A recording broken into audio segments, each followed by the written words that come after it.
Welcome and thank you for joining me. My name is Jerry Oginski and I'm a medical malpractice and personal injury trial lawyer practicing law here in the state of New York. I want to tell you about an accident case I handled recently involving a young man who was on a bicycle who was hit by a car.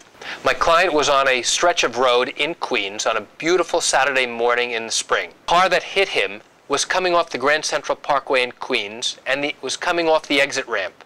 That exit ramp led to a T intersection, which means at the bottom of that T intersection, he had to make either a left or a right turn. This particular driver was planning to make a left turn and was planning to get into the left turning lane in order to make that left turn.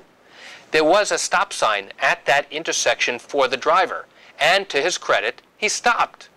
The problem was he never looked to his left before going ahead.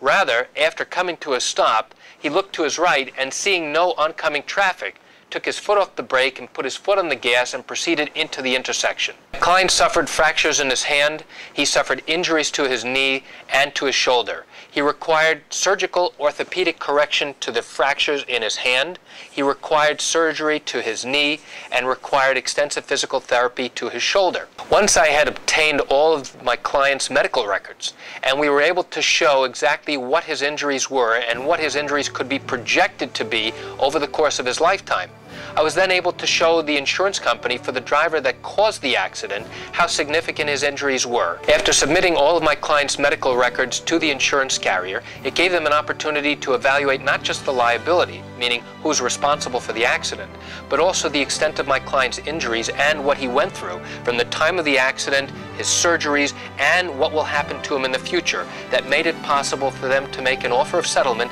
that my client felt was acceptable. And that's it for today's video tip. I want to thank you for joining me. I'm Jerry Oginski. Have a great day.